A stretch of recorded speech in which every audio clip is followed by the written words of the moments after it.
Hey gang, Mocha Boy here. Welcome back, and thanks for tuning back in.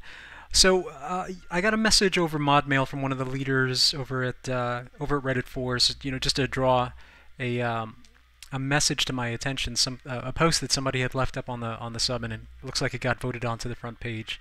But apparently, a poster had seen the video that we put out a week back about how to hit Town Hall 10s with Town Hall 9s using giants and golems, and he was able to go and attack a base that had defended against another Town Hall 10 attack on the first pass. So that's the base that he hit. This was the composition that he used to go in there. He went in with 3 golems. He actually went in with some support hogs and then some cleanup minions in addition to everything else. And then this was the result. So it wasn't the game winner.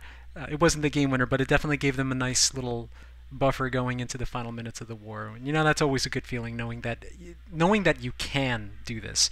Now, I mean, I guess some of the initial controversy around the attack was that I do have very high heroes, 20 BK and an AQ30, but what I've been trying to get people to understand is that it's not so much about the heroes getting to the town hall so much as it is just getting the archer queen somewhere within snipe range of the town hall and clearing a path for her to be able to work to do her work, both her as well as the ranged troops.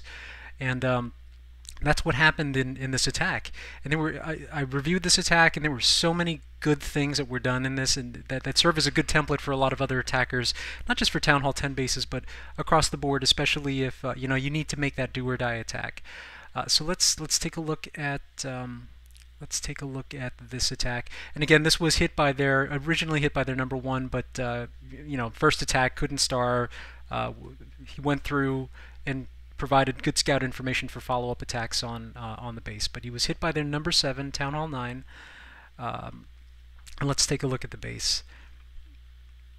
Now, again, the whole underpinning of this strategy is to send the giants in as blockers against the infernos, preferably at the same time to allow your ranged troops to sneak in from behind and then take out the town hall. How you do that and how you approach the bases is completely up to you. You can, personally, I attack 1 inferno at a time, but the way that this particular core was laid out, this player was able to go in and take out both of these inferno towers using that wall of giants to shield the ranged DPS coming in from the north. And he did some other really cool things here that I haven't seen, which was to send in some hogs. Once most of these defenses were down, was to send in hogs to clear up some of these sides and free up some of these buildings from the air.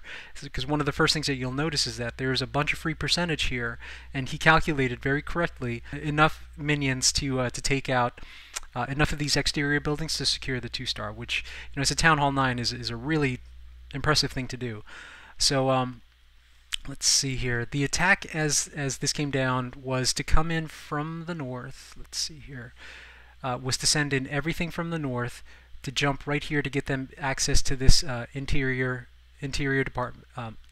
compartment. Was to rage the troops into the CC, and then allow the ranged troops to come in and just snipe the town hall. Now, while all that was happening, support troops also came in from the north through here to take out these buildings, and these were hogs.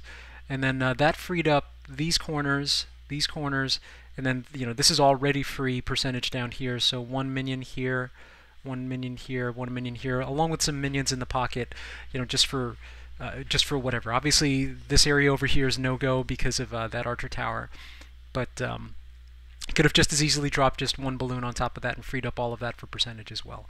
So that was the general idea. Let's take a look at how this actually went down. Again, this is their number 7 on the DRYA's number 7 on their number 1.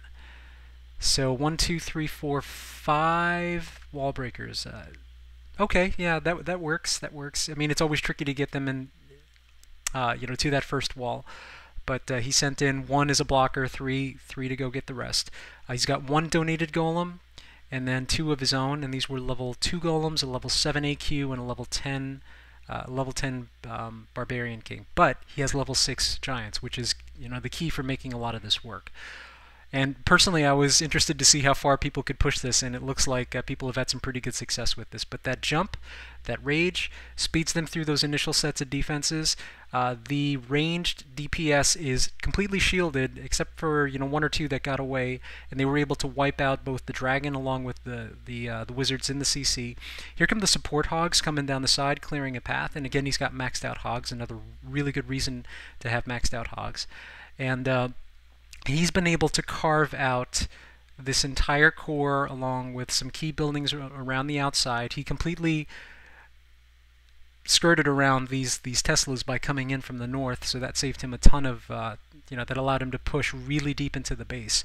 And then at this point, it's just a matter of dropping in. What does he have? One, two, three minions there just to see how far they push, and then two more minions in the pocket to secure the rest of the percentage. And again, as a Town Hall 9 attacker, most Town Hall 10s won't expect you to to be coming in and picking away at free percentage like this from the exterior. So this was just a really awesome execution.